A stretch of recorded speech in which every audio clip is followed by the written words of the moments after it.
Alisi je već bilo dosadilo da sedi na obali kraj svoje sestre i da ništa ne radi.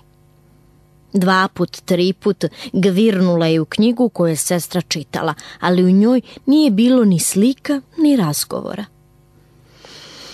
Kakva mi je pa to knjiga, pomisli Alisa, u kojoj nema ni slika, ni razgovora. Zato ona poče da premišlja.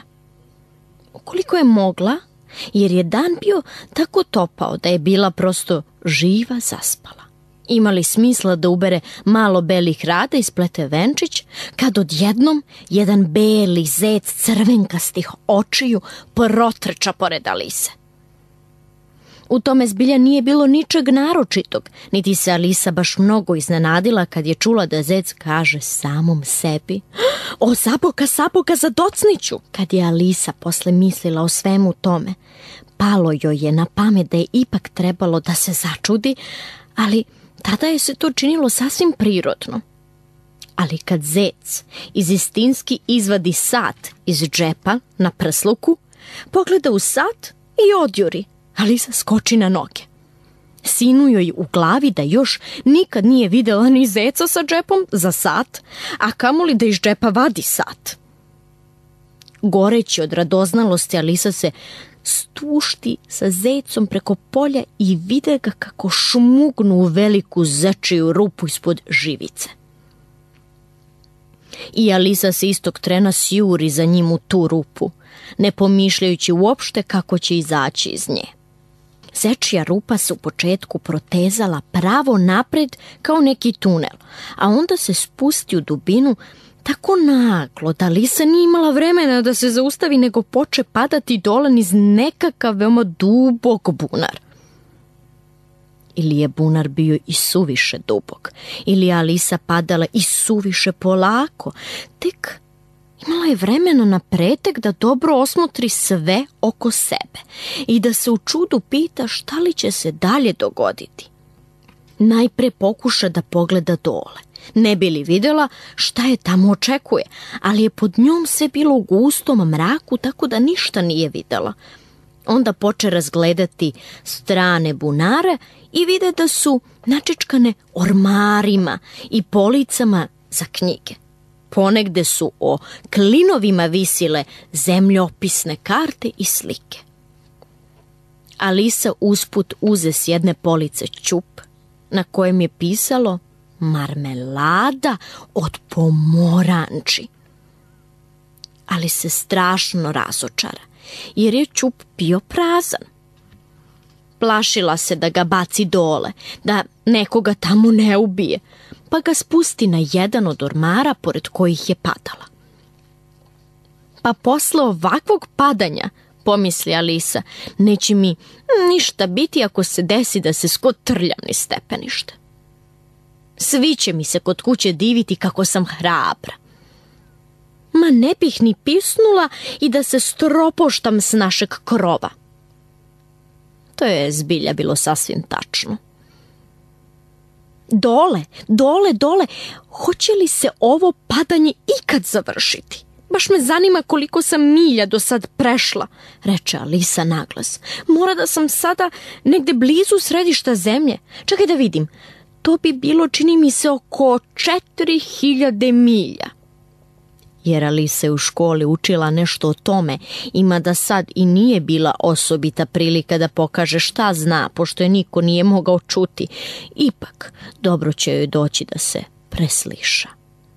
Da, to je otprilike tačna razdaljina, ali sada, da mi je samo znati do koje sam geografske širine ili dužine dospela.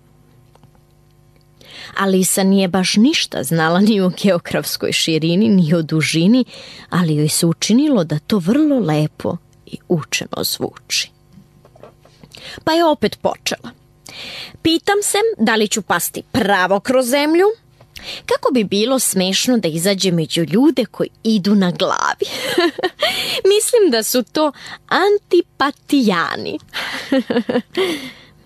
Bila je srećna što je niko ne čuje, jer ovo nije zvučalo baš kao ona prava reč. Ali morat ću da ih pitam kako se zove njihova zemlja. Molim vas, gospođo, da li je ovo Novi Zeland ili Australija? Dok je govorila, ona pokuša da se pokloni i napravi kniks. Zamisli da se klanjaš i praviš kniks dok padaš kroz vazduh. Misliš li da to možeš da uradiš? Ali zar neće pomisliti da sam najneobičnija neznalica? Ne, bilo bi glupo da pitam. Možda je negde napisano ime te zemlje, pa ću ga videti. Dole, dole, dole, dole. Pošto nije imala šta drugo da radi, Alisa opet poče da priča sama sebi. Zacelo ću večeras nedostajati Dini. Dina je bila njena mačka. Nadam se da neće zaboraviti da joj daju njeno čanče mleka za užinu.